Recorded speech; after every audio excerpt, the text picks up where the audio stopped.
من الشيطان الرجيم بسم الله الرحمن الرحيم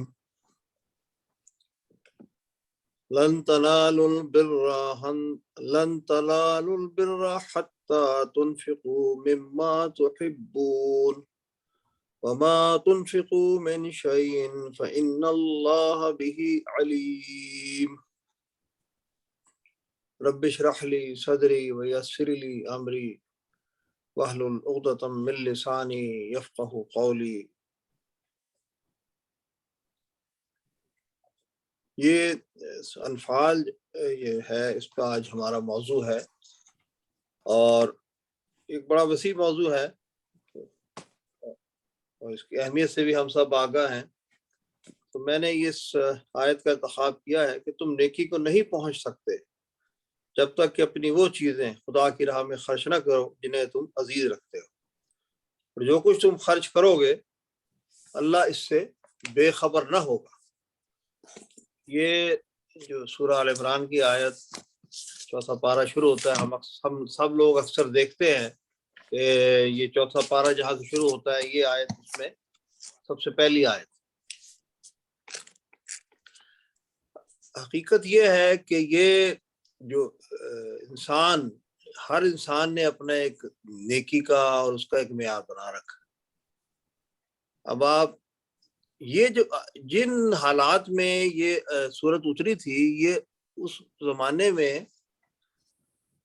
اہل مکہ یا اہل قریش کا نیکی کا تصور یہ تھا کہ بس ہم اس کے دعوے دار ہیں، ہم اس کے مجاور ہیں اس گھر کے، اور ہم لوگوں کو خدمت کریں گے، لوگوں کو پانی پلائیں گے، لوگوں کو وہ کریں گے، اور اس کے بعد جو بھی کام ہے اور پھر چاہے ہم وہ کریں توجہ بتوں کی طرف کریں یا اللہ کی طرف، یہ سب چیزیں بعد میں ہیں۔ اور اس کے بعد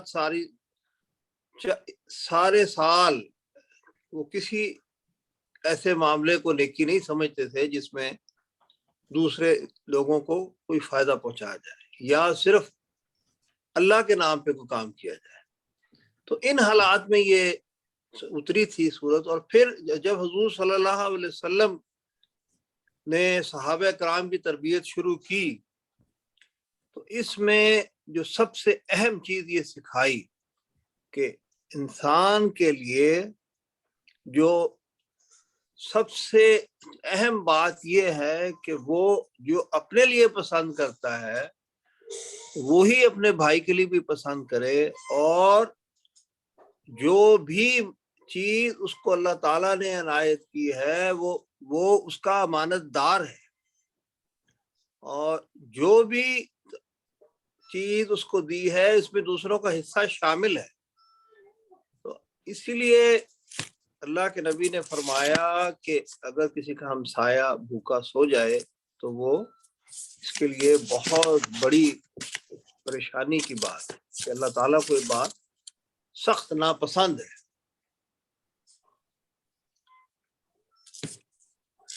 اب سوال یہ پیدا ہوتا ہے کہ یہ چیزیں آخر لوگوں میں اللہ کے نبی نے پیدا فرمائی کہ یہ انسان جو ہے ہمیشہ اس کے دل میں یہی فکر رہتی ہے کہ کل کیا ہوگا،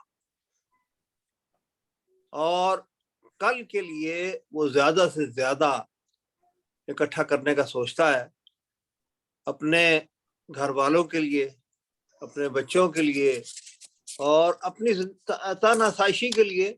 اور ہمارے ہاں ایک مثلا میڈیکل کے لیے بھی کہ کل کو بھی بیمار ہو گیا تو پھر کیا ہوگا۔ تو یہ چیز جو ہے وہ انسان کو وہ اس پہ بے بس کر دیتی ہے کہ وہ زیادہ سے زیادہ مال اکٹھا کرتا ہے، اور پھر ایک وقت آتا ہے کہ جب وہ اس کا وقت ختم ہو جاتا ہے، اس کی مہلت ختم ہو جاتی ہے، تو اور پھر الہاکم التکاثر حتی زرتم المقابر، کہ جب قبر اس کو بلا لیتی ہے، قبر کی آواز آ جاتی ہے، تو پھر اس مال کا کوئی فائدہ نہیں رہتا۔ اس لیے حضور صلی اللہ علیہ وسلم کی حدیث ہے کہ ذخیرہ نہ کرو، اور دنیا میں صرف 2 چیزیں حاصل کرو، ایک اچھا کھانا پینا،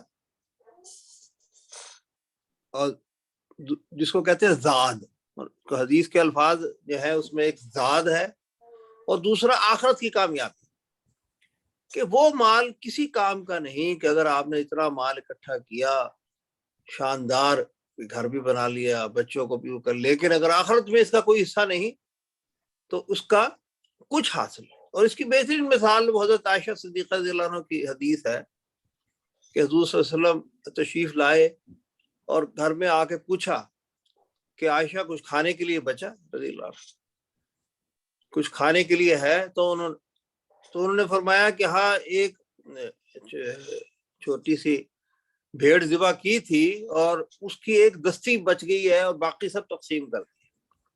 حضور صلی اللہ علیہ وسلم نے فرمایا کہ جو تقسیم کر دی ہے وہی بچ گیا ہے۔ تو حقیقت یہ ہے کہ یہ تربیت اللہ کے نبی نے دی کہ جو بھی آپ کو اللہ نے مال دیا ہے، اس کا بہترین یہ نہیں کہا کہ بالکل اپنے آپ کو وہ کر کے رکھ لو، بالکل مفلسی کی زندگی گزارو، بالکل وہ کرو، بلکہ یہ فرمایا کہ اپنا ذات بھی اکٹھا کرو، اچھا کرو، اپنے بچوں کے لیے بھی اچھا کرو، اپنے ان کے لیے بھی کچھ نہ کچھ اچھا، لیکن اس مال کا کوئی فائدہ نہیں جس مال کے ذریعے تم اپنی آخرت نہیں بنا سکتے، اور وہ سارے کا سارا مال ضائع چلا جائے۔ تو حضور صلی اللہ علیہ وسلم کا ایک صحابہ بیٹھے تھے، تو حضور صلی اللہ علیہ وسلم نے فرمانا شروع کیا کہ ہلاک ہو ذہب، یعنی ہلاک ہو چاندی، اور اتنی دفعہ دہرایا، صحابہ میں سے کسی کی جرت نہیں ہوئی۔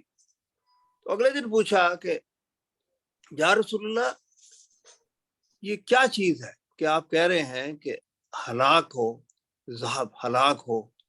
تو حضور نے فرمایا کہ یہ انسان جو چیزیں اکٹھی کرتا ہے اس میں سب سے زیادہ سونا اور چاندی ہے، حالانکہ حقیقت یہ ہے کہ ذخیرہ کرنے والی صرف 3 چیزیں ہیں جس کو ذخیرہ کرنا چاہیے، اور جس کو وہ ہے، سب سے پہلی چیز ہے ذکر والی زبان، اور خشیت رکھنے والا دل، اور تیسری چیز حضور نے فرمایا کہ ایسی بیوی کو ذخیرہ کر لو جو تمہارے دین کے کام میں تمہاری مددگار، اور یہ سونا اور چاندی، یہ مال کسی کام کے نہیں۔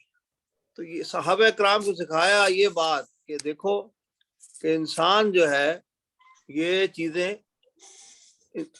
اگر اکٹھی کرے تو ایک حد ہے۔ اب یہ نہیں سمجھ لینا چاہیے کہ جو میں نے اگر کمایا جس میں زکوٰۃ دے دی اور زکوٰۃ دے کے بس اس کے بعد میں فارغ ہو گیا۔ تو حقیقت میں یہ ہے کہ انسان کہ جب آپ زکوٰۃ تو آپ کا ایک فرض عین ہے، تو اب اس فرض کو ادا کرنے کے بعد بھی آپ کا حق ہے کہ یہ آپ اس میں سے اپنے قریبی ان کا رشتہ داروں کا، احباب کا حصہ نکالیں۔ اب سوال یہ پیدا ہوتا ہے کہ یہ اب کس کو یہ چیزیں دی جائے؟ تو یہ اللہ تعالیٰ نے فرمایا کہ لیس البر ان تولوا وجوہکم قبل المشرق والمغرب ولکن البر من آمن باللہ والیوم الآخر والملائکۃ والکتاب والنبیین وآتاء المال علی حبہ ذی القربى والیتامى والمساکین وابن السبیل والسائلین وفی الرقاب واقام الصلاة وآتى الزکاة والموفون بعہدہم اذا عہدوا والصابرین الباس والضراء وحین الباس اولئک الذین صدقوا واولئک هم المتقون۔ اس آیت میں متقین کی تعریف فرمائی اللہ تعالیٰ نے کہ کیا تعریف؟ نیکی یہ نہیں ہے کہ ہر وقت نمازیں پڑھتے چلے جاؤ اور روزے پہ روزے رکھے جاؤ اور جناب حج پہ حج کیے چلے جاؤ، اور اس کے بعد آپ کو اچانک اور جب مال وہ کرنے کا، خرچ کرنے کا وقت آئے تو آپ سب سے پیچھے ہو جاؤ۔ فرمایا نیکی یہ نہیں ہے کہ تم مشرق یا مغرب کو قبلہ سمجھ کے منہ کر لو، بلکہ نیکی یہ ہے کہ لوگ اللہ پر، روز آخرت پر، فرشتوں پر، اللہ کی کتاب پر اور پیغمبروں پر ایمان لائیں، اور وہ مال جو باوجود عزیز رکھنے کے رشتہ داروں اور یتیموں اور محتاجوں اور مسافروں اور مانگنے والوں کو دیں اور گردنوں کو چھڑانے میں خرچ کریں اور نماز پڑھیں اور زکوٰۃ دیں اور جب عہد کر لیں تو اس کو پورا کریں اور سخت اور تکلیف میں مار کا کارزار سخت ثابت قدم رہیں. یہی لوگ ہیں جو ایمان میں سچے ہیں اور یہی ہیں جو اللہ سے ڈرنے والے ہیں. اب حقیقت یہ ہے کہ جو انسان ساری دنیا میں وہ کرتا ہے لیکن اپنے قریبی لوگوں کو نہیں دیکھتا. حالانکہ اس میں جو آپ اگر کسی قریبی شخص اپنے کو دیتے ہیں تو اس میں دورہ اجر ہے. ایک یہ اللہ کے حکم کا کہ آپ اس کو دے رہے ہیں اور دوسرا یہ ہے کہ آپ قربت کا ایک آپ کو اس کا اجر ہے کہ آپ نے قرابت داروں کا خیال کیا. پھر اس کے بعد فرمایا سورہ بقرہ میں للفقراء الذین احصروا فی سبیل اللہ لا یستطیعون ضربا فی الارض یحسبهم الجاہل الاغنیاء من التعفف تعرفهم بسیماهم لا یسألون الناس الحافظ وما تنفقوا فی من خیر فإن اللہ بہ علیم. اور ہاں تم جو خرچ کرو گے حاجت منجوں کے لیے جو اللہ کی راہ میں رکے بیٹھے ہیں اور ملک میں کسی طرف جانے کی طاقت نہیں رکھتے اور مانگنے سے آر رکھتے ہیں, یہاں تک کہ نہ مانگنے کی وجہ سے ناواقف شخص ان کو غنی خیال کرتا ہے اور تم قیافے میں ان کو صاف پہچان لو گے کہ حاجت مند ہے اور شرم کے سبب لوگوں سے منہ پھوڑ کر لپٹ کر نہیں مانگ سکتے. تو تم جو مال خرچ کرو گے کچھ نہیں, اللہ اس کو جانتا.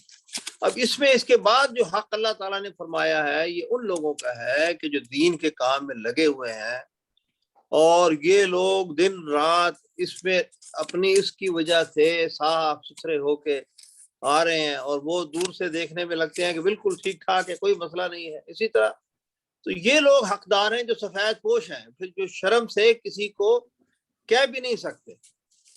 اور جب وہ بیچارے اپنی اسی حالت میں پہنچ جاتے ہیں کہ ان کے لیے کہنا بھی مشکل ہو جاتا ہے, اس حالت سے پہنچنے سے پہلے ان کو یہ چیز دینی چاہیے کہ وہ ان کو خاموشی سے, کہ اسی لیے کہا گیا ہے کہ دائیں ہاتھ سے دیں تو بائیں ہاتھ کو پتہ نہ چلے.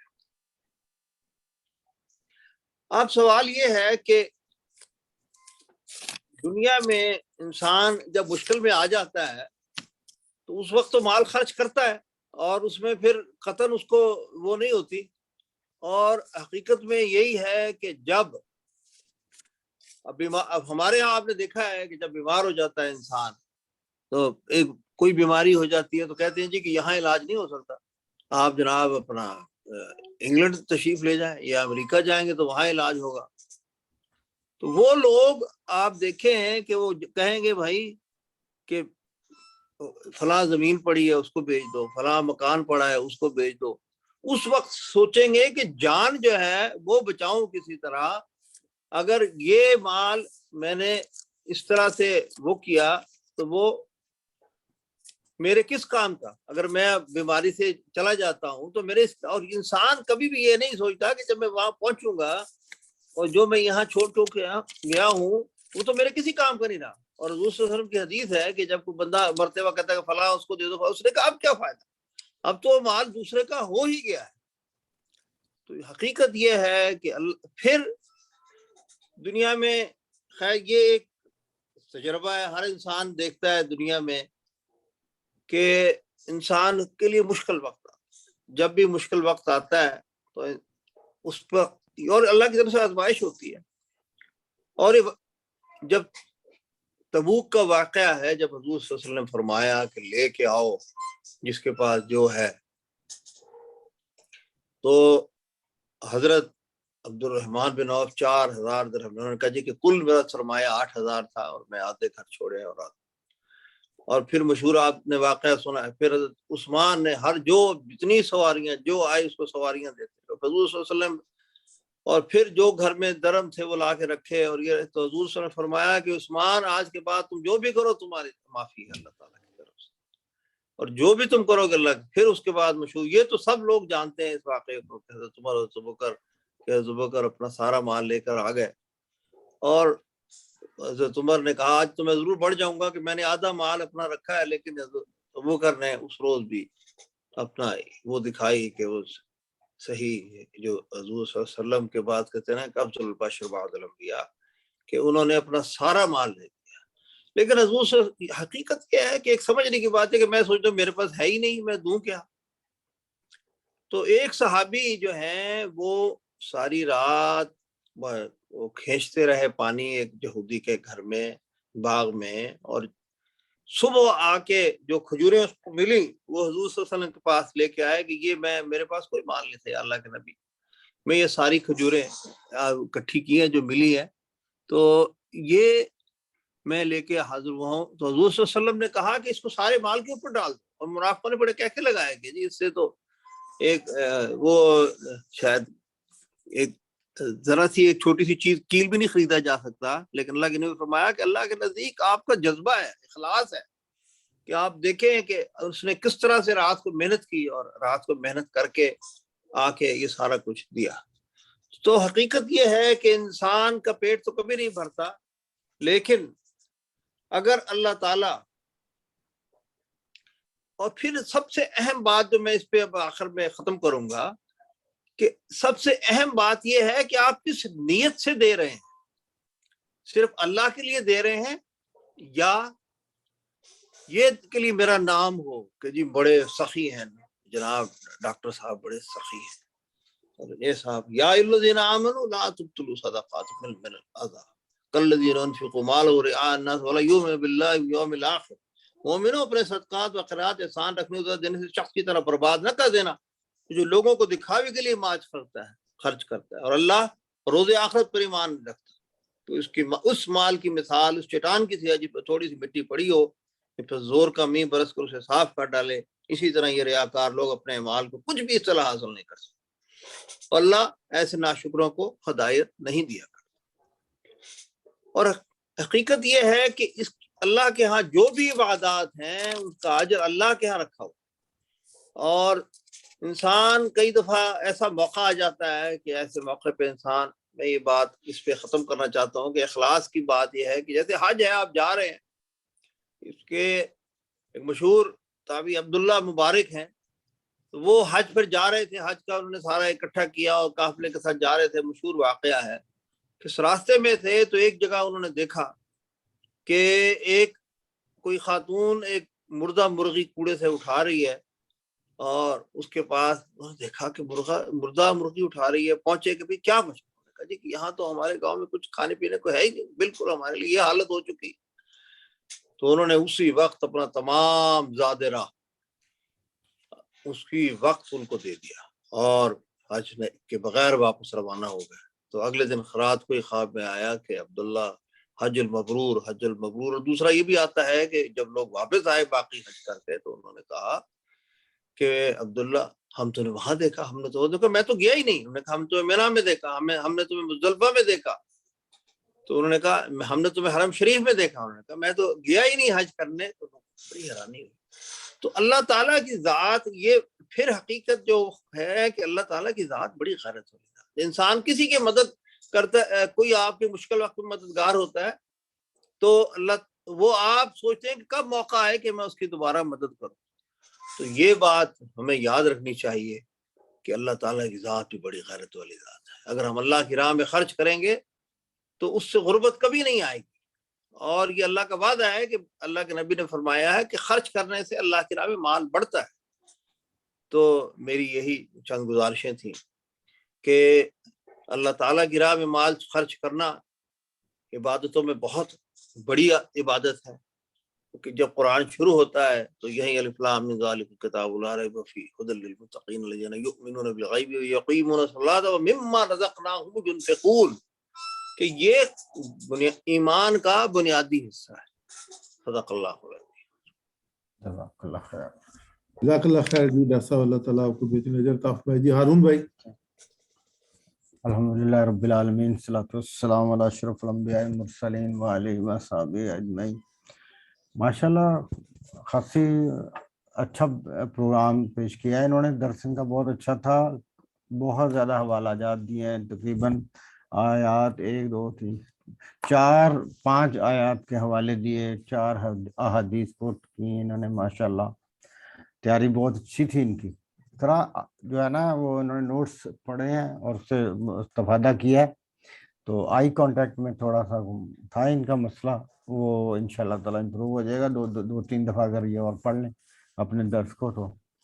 باقی واقعات بھی انہوں نے کوٹ کیے ہیں الحمدللہ رب العالمین. بہت اچھی گفتگو تھی. بس تھوڑا سا نا آواز میں نا زیر و بم ہونا چاہیے، جس سے اگر آپ کسی اچھے مقرر کو سنیں تو وہ اچھا ہاں جی، کبھی یہ بات آواز آپ کی صحیح ہے. یہ آواز کبھی اونچی ہوتی ہے کبھی نیچی ہوتی ہے، تو اس سے ایک اچھا تاثر بنتا ہے. تو بہت اچھا پروگرام تھا. اللہ تعالیٰ آپ کی صلاحیتوں میں اضافہ کرے. ماشاءاللہ خاصا اسے میں نے بھی سیکھا ہے بہت. تو مجھے اچھا لگا آپ کا یہ سارا پروگرام. اللہ بہت خوش رکھے آپ کو. جزاک جی اللہ جزاک خیر. اللہ. جزاک اللہ خیر ہارون بھائی. جی سلمان گل بھائی. اچھا ڈاکٹر صاحب میں نا چاہوں گا، آپ ذرا پلیز جی مجھے اجازت پتا دیں گے ہے. مجھے. جی صحیح ہے. اللہ تعالیٰ آپ کو اچھا. میں چلتا ہوں. بہت اللہ تعالیٰ شکریہ آپ کو ہارون بہت بھائی. خوش اللہ تعالیٰ آپ رکھے. کو خوش رکھے. فی امان اللہ. اللہ بہت حافظ. شکریہ. جی جزاک اللہ. جی گل بھائی. جی بسم اللہ الرحمن الرحیم. ڈاکٹر صاحب کا پروگرام بہت اچھا تھا جی. بس وہی ہارون صاحب نے جو بات کی ہے کہ سامعین کے ساتھ آئی کنٹیکٹ ہونا چاہیے. جب آدمی دائیں بائیں دیکھتا ہے تو پھر سامعین کی توجہ بھی ادھر ادھر ہو جاتی ہے. تو اس کے لیے ذرا یہ تھوڑی سی مشق کر لیں. باقی اللہ تعالیٰ ان کو اور ہمت دے. زیادہ اچھا تھا پروگرام. تلاوت میں ذرا یہ ہے کہ وہ پہلے ہی عرض کیا تھا کہ جو حساب تلاوت کرنا ہو یا جن آیات کا حوالہ دینا ہو وہ ذرا پہلے ان کو 2-4 بار یا خود پڑھ کر یا کسی اچھے قاری کی تلاوت سن لیں اس کو ذرا، تاکہ وہ تلاوت میں جو تھوڑا بہت ہوتا ہے فرق وہ نہ ہو. اللہ تعالیٰ ان کو جزا دے جی. جی جزاک اللہ خیر جی. بس کیونکہ مجھے پتا ہے اپنا جو ڈاکٹر صاحب ہیں یہ عمرے پہ گئے ہوئے تھے. یہ رات ہی واپس آئے ہیں. اور میرے خیال جو لاسٹ ٹچز ہوتے ہیں درس کے 1-2 دفعہ اس کو آدمی دیکھ لیتا ہے تو اس میں فریشنس آ جاتی ہے. تو غالباً ٹائم نہیں مل سکا ان کو. جی ڈاکٹر صاحب. اب میں نے کہا بیچ میں میرا نیٹ چلا گیا تھا سلمان گل صاحب کی، وہ میں نے نہیں سنی. اچھا نیٹ چلا گیا تھا. نہیں ان کا بھی وہی تھا جو انہوں نے ہارون بھائی نے کہی ہے. اس میں کوئی وہ بات نہیں آئی تو مینلی تو ہم نے وہ دوسرا آپ کی جو ہے نا وہ تلاوت کے بارے میں ان کا تھا کہ اس کو جو ہے نا آپ کسی قاری کی سن لیا کریں اور جو بھی آیات پڑھی جانی ہوتی ہیں جو آپ نے کتاب آیات پڑھنی ہوتی ہیں ان کو جو پڑھ لیں. اچھا میرے 2-3 اس میں ہیں سجیشنز آپ کو. ایک تو یہ کہ اب جب صحابہ کا نام لیں تو رضی اللہ تعالیٰ عنہ کے ان کو تو ایسے نہ لیں جیسے کسی دوست کا نام لیتے ہیں. ابوبکر نے یہ کہا تھا، عمر نے یہ کہا. تھوڑا سا جو ہے نا یہ آپ بالکل نہیں. اپنا گل صاحب یہ مجھے آپ کریکٹ کیجیے گا، عبداللہ بن مبارک صحابی نہیں تھے. نہیں صحابی نہیں تھے جی. نہیں تابعی تھے میرا خیال. نہیں صحابی نہیں تھے. یہ بعد کے دور کے بعد کے تھے جی. بعد کے بزرگوں میں ہے. یہ آپ نے صحابی کہا ہے ان کو. نہیں عبداللہ بن مبارک صحابی نہیں تھے. جی میں صحابی ہے نکل گیا تابعی. جی بعد کے بزرگوں میں ہے. یہ بعد کے بزرگوں میں سے تابعی تھے میرے خیال میں. جی اچھا دوسری جو آیات ہیں تلاوت کے لیے جی گل صاحب. جی ڈاکٹر جی بولیے ڈاکٹر صاحب. جی بات کر لیں. یہ ڈاکٹر صاحب اصل میں تلاوت کا میں نے یہ کہا ہے ڈاکٹر صاحب سے کہ تیزی نہ دکھائیں، تلاوت میں تیزی نہ کریں. تیزی جب ہوتی ہے تو پھر وہ الفاظ آگے پیچھے ہو جاتے ہیں. تو ذرا اچھا جی سکون سے آرام آہستہ سے تلاوت، کیونکہ قرآن پاک کا معاملہ ہے. جی نہیں میں آپ کو پچھلے درس کی میں نے آپ کو پتا دوبارہ میں نے آڈیو جا کے سنی تھی تو لیکن اب اس کی نہیں سن سکا کل، لیکن میں نے وہ آپ کی بات صحیح تھی، اس میں کئی وہ ہوتی مطلب کریکشن تھی. جیسا میں تو آپ کو فوراً بھیج دیتا ہوں، پھر یہ آپ کی مرضی ہے، آپ سنیں ہی جب بھی سنیں. نہیں میں وہ میں نے سنی تھی، لیکن یہ انشاءاللہ ضرور یہ میں اس کو ضرور سنیں، آڈیو ضرور سنیں، اس سے بہت ساری کریکشنز ہو جاتی ہیں. اچھا دوسرا یہ کہ جو آپ نے آیات پڑھی تھی نا سورہ آل عمران کی، آپ نے یہ تو کہا کہ یہ سورہ اپنے جو ہے وہ اس کے بالکل بگننگ کی آیات ہیں، چوتھے پارے کی اور سارا، لیکن آپ نے آیت کا نمبر نہیں بولا. اچھا جی وہ امپارٹنٹ ہوتا ہے کہ وہ آدمی جو ہے نا جو نوٹ کرنے والے ہیں، جو کچھ لوگ نوٹس لے رہے ہوتے ہیں وہ یہ امیڈیٹلی نوٹ کر لیں کہ یہ. اور پھر دوسرا جو ہے نا آیات پڑھتے آپ نے کئی آیات پڑھی ہیں تو اس کا سورہ بھی نہیں بتائی اور اس آیت کا نمبر بھی نہیں بتایا. تو یہ 2 چیزیں امپارٹنٹ ہیں. اب اس میں خاص طور پر ڈاکٹر ذاکر نائک کو دیکھیں نا تو وہ جب بھی جو بھی حوالہ دیتے ہیں تو اس کو کہتے ہیں سورہ نمبر یہ ہے اور آیت نمبر یہ ہے یا فلاں سورہ کی آیت نمبر، یہ بڑی اسٹرانگلی وہ کرتے ہیں، یعنی حوالہ وہ پورا جو ہے وہ پرومیننٹلی دیتے ہیں. تو یہ ہمارا جو پروگرام ہے اس میں جو ہے نا وہ حوالہ ضرور آنا چاہیے.